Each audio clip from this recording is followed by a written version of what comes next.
सभी लोगों को जय मसीह की, प्रेज द लॉर्ड। परमेश्वर का धन्यवाद करते हैं आज के सुंदर दिन के लिए। जैसा कि हम सब लोग जानते हैं कि हम लंदन में पहुंच गए। उपवास के दिनों में 40 दिन की प्रार्थना सभा होगी, तो हम आप लोगों से निवेदन करते हैं कि आप इन दिनों में ज़्यादा से ज़्यादा करके आप प्रार्थना में जाइए और परमेश्वर की हुजूरी में जाइए और आराधना स्तुति कीजिए और दूसरे के लिए प्रार्थना कीजिए। और हमें विश्वास है कि परमेश्वर आज से आप जो कुछ मांगेंगे खुदा यीशु मसीह आपको देंगे। आइए आज की हम प्रार्थना सभा को स्टार्ट करते हैं। हम गीतों को सुनेंगे, आराधना को सुनेंगे और खुदा के कलाम को सुनेंगे और सच में यकीन माने आज की प्रार्थना हमारे जीवन में बहुत आशीष लेके आएगी। सबको जय मसीह की, प्रेज द लॉर्ड। तन से निकल रहा था, चलना कितना मुश्किल था, तू फिर भी चल रहा था।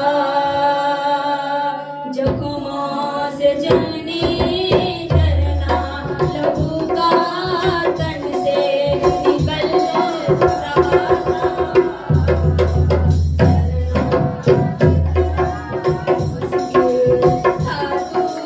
फिर भी चल रहा था।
डाला, यीशु ने बंधन को डाला, ये बंधन को डाला, यीशु ने बंधन को डाला, ये बंधन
बाइबल पढ़ना चाहता है और बाइबल नहीं है, अभी मैं आप मुझसे उधार ले सकते हैं। सियोन में नरसिंगा फूको, उपवास का दिन ठहराओ, महासभा का प्रचार करो, और लोगों को इकट्ठा करो, सभा को पवित्र करो, क्या करो? पवित्र करो। पुरानियों को बुला लो, बच्चों और दुष्पियों को भी इकट्ठा करो, दूल्हा अपनी कोठरी से और दुल्हन अपने कमरे से निकल आए। इन दोनों के लिए था कि अगर शादी हुई है तो महीने भर तक तो मतलब साथ रह सकते हैं, इनके लिए कोई जबरदस्ती नहीं है, लेकिन अभी इनको भी बाहर निकल के आना है। आगे जो याजक जो यहोवा के ठहरे हैं, वे आंगन और वेदी के बीच में रो रो कर यहोवा अपनी प्रजा पर तरस खा और अपने निज भाग की नाम धराई न होने दे, वह अन्य जातियां उनकी उपमा न देने पाए। बस भैया, अन्य जातियों के बीच में उनकी उपमा न हो, इसके लिए प्रार्थना कौन करेगा? याजक। अब देखिए उपवास के लिए किन किन को बुलाया गया है। सियोन में नरसिंगा फूको, उपवास का दिन ठहराओ, महासभा का प्रचार करो। कौन कौन है? पुरानिये उपवास रख सकते हैं। आप में से जितने बुजुर्ग लोग हैं ना, सब उपवास रख सकते हैं। कितने लोग उपवास रख सकते हैं? मैं ये नहीं पूछ रहा हूँ रखा है कि नहीं रखा है, मैं पूछ रहा हूँ रख सकते हैं, कितने में क्षमता है। ठीक है, कुछ लोग हैं जो कि नहीं है, कोई बात नहीं। पुरानिया हो गए, कितने जवान हैं जो कि उपवास रख सकते हैं? जब सभी ने यहाँ पर हाथ उठा ही दिया है, जितने रख सकते हैं। अच्छा, कितने बच्चे यहाँ पर उपवास रख सकते हैं? मेरे बेटे को देखा है सबने, पिछली बार आया था यहाँ पे संडीला। अच्छा गया था, संडीला गए थे बच्चे, तो उसको देखा था। अपने बेटा और बेटी दोनों थे साथ में, मालूम है दोनों फास्टिंग किए हैं, दोनों लोग। कल मेरी लड़की भी कह रही थी, तो मैंने कहा तुम्हारे एग्जाम चल रहे हैं, अभी तुमको गुड फ्राइडे वाले दिन रखाई थी, और जिद कर रही थी। नहीं, उसे बोल दिया कि भैया हम लोग फास्ट हैं, तो फिर ठीक है, कोई बात नहीं। अब थोड़ा सा हम लोगों के बीच में थोड़ा सा प्रॉब्लम हुआ था, घरों में प्रॉब्लम है, तो हम लोग थोड़ा सा लंबा उपवास रख रहे हैं। तो अभी हम लोगों के उपवास चल ही रहे हैं। तो उसमें क्या हुआ कि उपवास रखे थे, तो उसके लिए कहा बेटा हाफ डे में एक टाइम पर खाना खाएंगे, एक टाइम 24 घंटे में एक टाइम खाना खाएंगे। अब दोपहर में वो खा लेता था, नहीं मिला खाने को, बहुत भूख लग रही है, क्या करें? बेटा प्रार्थना करो। ठीक है, बंदे ने शाम को ही खाया, है ना। और मैं उसका विश्वास देख करके बहुत अच्छा लगा मुझे कि प्रभु ने उसको इतनी कुव्वत दी। खेलता रहा, प्रार्थना करता रहा, वचन पढ़ा। बेटा आज वचन पढ़ना, फास्टिंग है ना तुम्हारे, तो आज वचन पढ़ना है, प्रार्थना करनी। ठीक है, पूरे मोहल्ले में जितने लोग थे, जितने रिश्तेदार भैया और यहाँ की भी कलीसिया और जितना भी वहाँ पर गया था, आपके यहाँ भी जितने लोग हैं, याद रहा होगा जितने लोग, सबके लिए प्रार्थना की। संडीला तो आंटी के यहाँ गए थे, प्रार्थना करते हैं सबके लिए, है ना। बैठ के मतलब 15-20 मिनट उसके प्रार्थना में चले गए, दोनों बहन भाई प्रार्थना की। तो हमको मतलब सीख रहे हैं, एक ट्रेनिंग पर है, छोटा सा है, 8 साल। तो ये चीज है कि अभी से आदत पड़नी शुरू हो। और अगर मैं हो सकता है खुदा उसको अपनी सेवा के लिए इस्तेमाल करे, किस तरह की सेवा लेगा मुझे नहीं पता। ये चीज है कि दूध पीवे बच्चों को भी क्या करो, दूध पीता वो तो नहीं है, वो बड़ा हो गया है, लेकिन उपवास किसके लिए? पुरानियों के लिए, जवानों के लिए और छोटे बच्चों के लिए। उनके लिए भी जिनको छूट दी गई है, उनके लिए भी क्या है? उपवास करना है। क्यों उपवास करना है? क्यों उपवास करना है? याजक लोग क्या करेंगे वहां पर? प्रार्थना करेंगे। बहुत जिम्मेदारी है।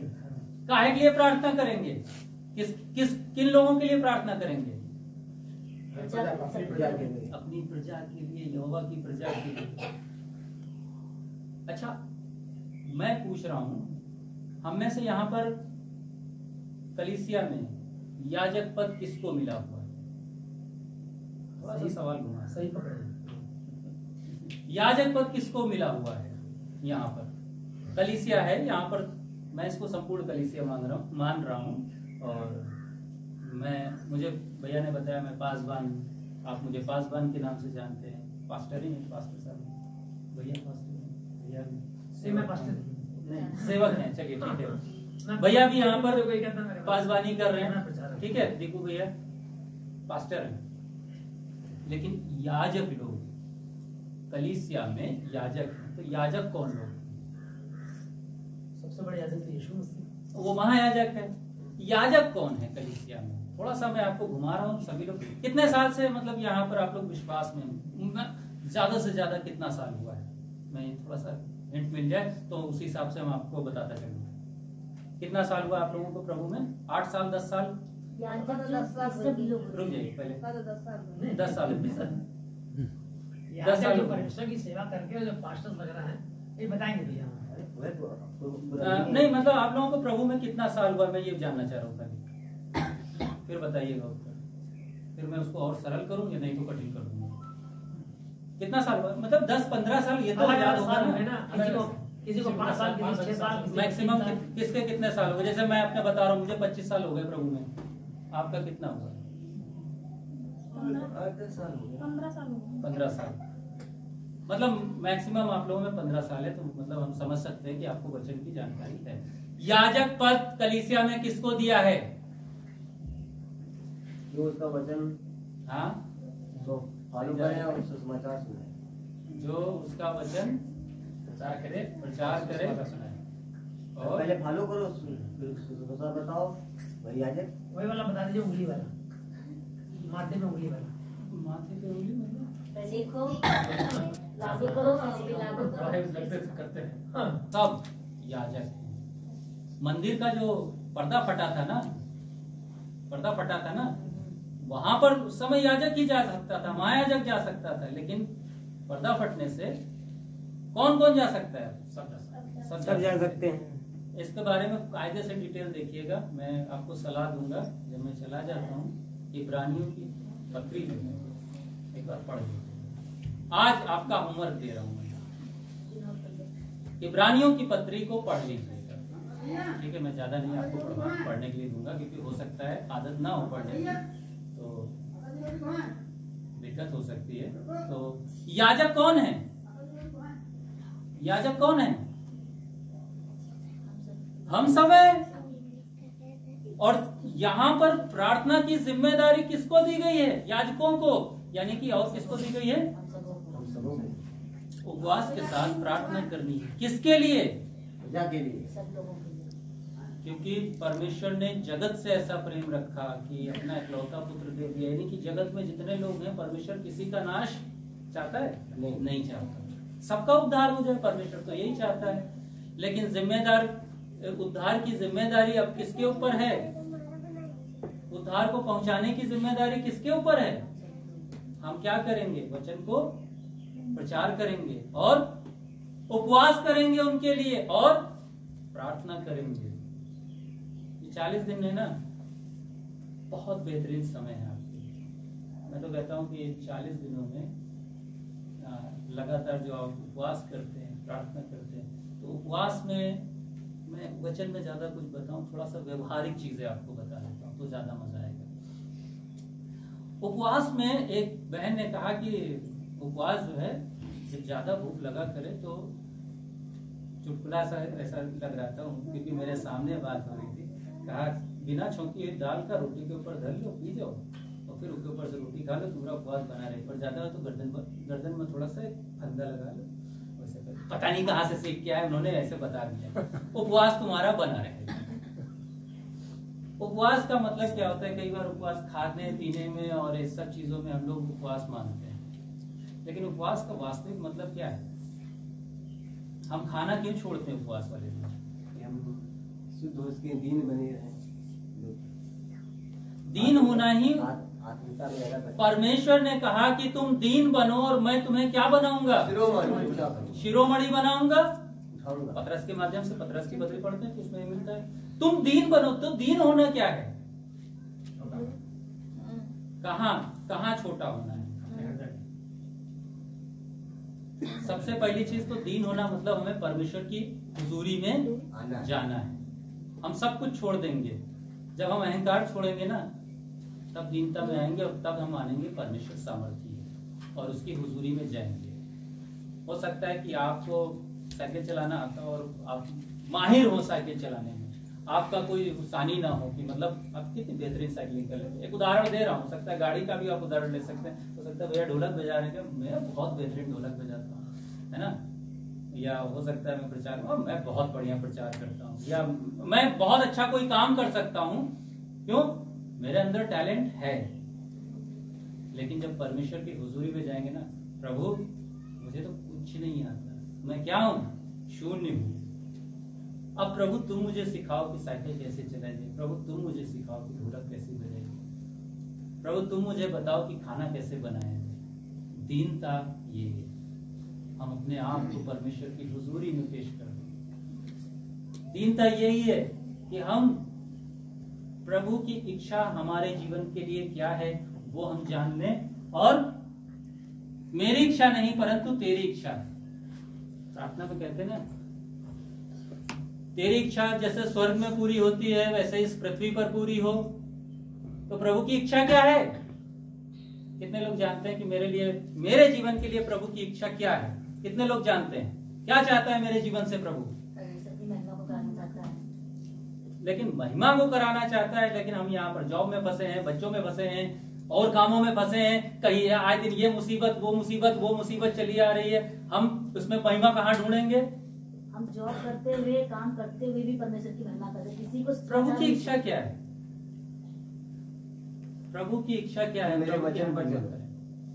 प्रभु क्या कराना चाहता है? हो सकता है जॉब से अपना उसकी इच्छा हो कि आप इस जॉब में रह करके मेरा ये काम करो। जैसे भैया ने एस्तर का उदाहरण दिया, परमेश्वर की इच्छा थी कि ये लड़की उस राजभवन में जाए और वहां रानी होने के लिए चुनी जाए। इसीलिए तो राजा क्षयर की बीवी ने वहां पर मना कर दिया था कि मैं नहीं आऊंगी, ये मेरा तमाशा बनाने के लिए राजा बुला रहा है। तो कहा कि हटाओ इसको, ये वास्ती को हटाओ, वास्ती को हमें नहीं चाहिए, दूसरी रानी लाएंगे। दूसरी रानी आई, बहुत सी लड़कियां आई थी उसमें, लेकिन एस्तर को ही चुना गया रानी होने के लिए। ये परमेश्वर की इच्छा थी, योजना भी थी, है ना? ये परमेश्वर की इच्छा थी। और वो वहां पर जब खड़ी हुई, राजा ने चुन लिया उसको। और फिर जैसे भैया ने बाद में कहानी बताई ना कि वहां क्या क्या घटना घटी थी, मालूम होगा सबको एस्तर की कहानी। तो वहां पर क्या क्या घटना घटी थी, ये परमेश्वर की इच्छा थी और वो सारी परमेश्वर की इच्छा के साथ में काम करते चले गए। एस्तर को नहीं मालूम था कि मैं राजा के राजभवन में जाऊंगी तो वो मुझे अपना राजदंड मेरी ओर उठाएगा कि नहीं उठाएगा, मुझे इजाजत देगा कि नहीं देगा। लेकिन मेरे लिए क्या करो? उपवास करो, प्रार्थना करो। आपको मालूम है आज उपवास का ये उपवास के विषय क्या है आपके? आप इन 40 दिनों में क्या क्या चीजों के लिए प्रार्थना करेंगे? क्या किस बात के लिए उपवास करेंगे? किन बातों के लिए उपवास करेंगे? किन बातों के लिए आप प्रार्थना करेंगे इन 40 दिनों में? अपने जीवन के लिए सबसे पहले अपने जीवन, आपका जीवन में प्रभु की इच्छा पूरी हो। हम लोग प्रभु की प्रार्थना में बोलते हैं ना, इस बात प्रार्थना की इस लाइन को जरूर दोहराइएगा, रोज दोहराइए। तेरी इच्छा आज के दिन मेरे जीवन में पूरी हो, मेरी नहीं परंतु तेरी इच्छा, है ना? प्रभु की इच्छा अगर हमारे जीवन में पूरी होती रहेगी तो हम वही चीज करने पाएंगे जो प्रभु चाहता है, और हम तो परेशान नहीं रहेंगे। दीन बनना है, प्रभु से इच्छा पूछनी है जाकर के, प्रभु तुम्हारी क्या इच्छा, आप क्या चाहते हो, कि आज क्या चाहते हो प्रभु? आज का दिन हुआ है, आज प्रभु मैं क्या करूं? रोटी खाऊं कि ना खाऊं? बताओ प्रभु। मैं आज ये काम करने जाऊं कि ना जाऊं? बताओ प्रभु। निश्चित रूप से अगर प्रभु ने मना करना होगा वहां पर आपका प्लान जो है बदल देगा। मैं ऐसा विश्वास करता हूं प्रभु अपनी इच्छा से, अपनी मर्जी से आपको चलाएगा। लेकिन अगर आप अहंकारी होगे कि नहीं परमेश्वर को छोड़ो, मैं तो अपने ढंग से अपना काम कर लूंगा, तो फिर वो आपके ऊपर निर्भर है। ये दीनता नहीं है। क्या इस पर बहुत सी बात है जो कि आपको जानने के लिए जरूरत है। ठीक है, उपवास में कितने लोग खाना नहीं खाएंगे? थोड़ा सा एक अटपटा सा सवाल जो मैं अपने यहाँ सिखाता हूँ और लोगों से करने के लिए कहता हूँ, मैं वो सवाल आप लोगों से भी रख रहा हूँ। कितने लोग खाना नहीं खाएंगे? शाम का तो खाना खाइए करिए। नहीं, शाम को खाएंगे, दिन में तो नहीं खाएंगे ना। तो दिन में जो नहीं खाएंगे वो हाथ खड़ा करें, ठीक है? अच्छा, कितने लोगों के घर में दिन में खाना बनेगा आपके हिस्से का? थोड़ा सा अजीब सवाल कर दिया ना कि जब हम खाएंगे नहीं तो बनाएंगे क्यों? यशाया 58 अध्याय देखिए। यशाया उसका 58 अध्याय खोलिए और 6 से 7 पढ़िए। जिस उपवास से मैं प्रसन्न होता हूँ वह क्या यह नहीं कि अन्याय से बनाए हुए दासों का अंधेर सहने वालों का जुआ तोड़कर उनको छुड़ा लेना और सब जुए को टुकड़े टुकड़े कर देना? क्या वह यह नहीं कि अपनी रोटी भूखे को बांट देना, अनाथ और मारे मारे फिरते हुओं को अपने घर ले आना, किसी को नंगा देकर वस्त्र पहनाना और अपने जात भाइयों से अपने आप को न छिपाना? ठीक है, 10वीं आयत भी पढ़ दीजिए। उदारता से भूखों की सहायता करें और दीन दुखियों को संतुष्ट करें, तब अंधियारे में तेरा प्रकाश चमकेगा और तेरा घोर अंधकार दोपहर का सा उजियाला हो जाएगा। ये जो उपवास रख रहे हैं ना, उनके लिए निर्देश हैं। क्या रोटी के लिए पूछा ना, आप खाना तो खाएंगे नहीं, खाना बनेगा कि नहीं आपके लिए? क्या कहा है? अपनी रोटी भूखों को बांट देना। अपनी रोटी जो है ना, किसी उस दिन कोशिश बनाना और बांटना। कोशिश करो कि आपके हिस्से की रोटी जो आपके घर में बन रही है वो किसी ऐसे को खिला दें जो पलट के हमको कभी खिला ही ना सके, जो पलट के हमको कभी दे ही ना सके। ऐसे को दे दो। परदेसी हो सकता है कोई, या हो सकता है आपके आस पड़ोस में कोई गरीब परिवार हो, या हो सकता है कोई ऐसा जन हो प्रभु जो कि प्रभु का दास हो या प्रभु का सेवक हो, या हो सकता है कि पड़ोस में बहुत से लोग आपके आसपास मिल जाएंगे। और क्या है, और 7वीं आयत में क्या दिया था, देखा था, किसी को नंगा देखकर वस्त्र पहनाना। हो सकता है कि उपवास के दिनों में आप कहें कि हम नए कपड़े नहीं खरीदेंगे, भाई हम शौक में हैं। खरीदो आप और उन कपड़ों को, या आपके भी कपड़े हैं या नए कपड़े आप लेकर के उनको आप दो, दूसरों की मदद करो। उपवास का मतलब खाना छोड़ करके शरीर को खाली कष्ट देना नहीं है, ये सब काम आपसे जुड़ते हैं आकर के। ये 40 दिनों में थोड़ा लंबा पीरियड हो गया ना, 40 दिनों में मैं अपनी उपवास के दिनों की बात कर रहा हूँ, मैं अपनी बात की नहीं बात कर रहा हूँ, है ना। 40 दिन तो थोड़ा लंबा हो गया ना। 40 दिन तो कौन खाना खिलाएगा भाई, हैं? या 40 दिन तक कौन भाई कपड़े बांटेगा? एक दिन बना लो भाई, एक दिन जाएंगे जाकर के कपड़े।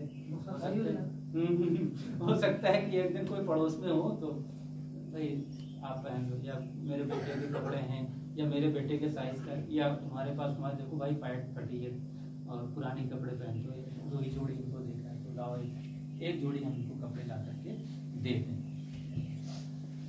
इन उपवास के दिनों में आप ऐसा कर सकते हैं। कर सकते नहीं, करना है, करना है। किसी की मदद करनी है। हो सकता है कि आपको पैसे से मदद करनी पड़े, खाने से मदद करनी पड़े, कपड़ों से मदद करनी पड़े, या मुझे नहीं मालूम और कोई भी जरूरत हो सकती है। कई बार ऐसा होता है कि ये सारी चीजें काम नहीं आती, सिर्फ आपका उपस्थित होना ही बहुत बड़ी मदद होती है। प्रार्थना करनी है और ये सारे काम करने करेंगे। ठीक है, उंगली वाली बात करें, अभी उंगली पर आएंगे। सीखेंगे, सीखा आपने कुछ सीखा? ये आज जो उपवास के विषय में बताया, मैं बहुत ज्यादा गहराई में नहीं जा रहा हूँ। उपवास के लिए बहुत कुछ है देखने सुनने के लिए, लेकिन बहुत ज्यादा गहराई में नहीं जा रहा हूँ। मेरे ख्याल से 1-2 बातें ही आपके दिमाग में बैठ जाएगी। आज मैंने एक पुस्तक पढ़ने के लिए आपको बोलिए, कौन सी है वो? इब्रानियों को पढ़िएगा, ठीक है। और जो उपवास में क्या क्या करना है वो आपको बताया, तो आप लोगों ने सीख लिया ना क्या क्या करना है। किसी को नंगा देखकर वस्त्र पहनाना है, भूखों की रोटी देना है। हाँ, जरूरतों की सहायता उपवास करनी में है। खाना मेरे लिए बनेगा घर में, मैं नहीं खाऊंगा, लेकिन मैं किसी दूसरे को अपने हिस्से का खाना खिलाऊंगा, जरूर खिलाऊंगा। हो सकता है कि पूरा परिवार उपवास रह रहा हूँ, तो ठीक है, हमारे घर में खाना बना, हमने किसी और को दावत देंगे, है ना। तो ये जरूरी है। हो सकता है कि हमें ऑफरिंग, जैसे दान के बारे में आता है, तो किसी को अभी तक कई बार होता है कि ऑफरिंग में लोग आके डालते 10 रुपये, बहुत से लोग 10 रुपए में कई बार कहता हूँ कि 10 रुपए प्रभु मदारी थोड़े ना है, मदारी को देते हो तो दुख करता है। खुले दिल से दो, है ना, खुले दिल से दो, हर्ष से दो। और इन 40 दिनों में आपको प्रभु को जितना खुले दिल से दोगे, जितना भी आप मदद कर सको, आपको प्रभु उतना ही आशीष देगा। खर्चा बता रहा हूँ हर तरह से, लेकिन ये आपको प्रभु आशीष दिया है, तब तेरा प्रकाश पाँव पटने की नहीं छूटेगा। तो ये बातें आपने सीख ली, है ना। सीखेंगे, बोलिए मेरे साथ, सीखेंगे, खुद लागू करेंगे, अब खुद करेंगे, करेंगे और फिर दूसरों को भी सिखाएंगे। सीखेंगे, खुद करेंगे, दूसरों को सिखाएंगे। इससे प्रभु आपको आशीष देगा।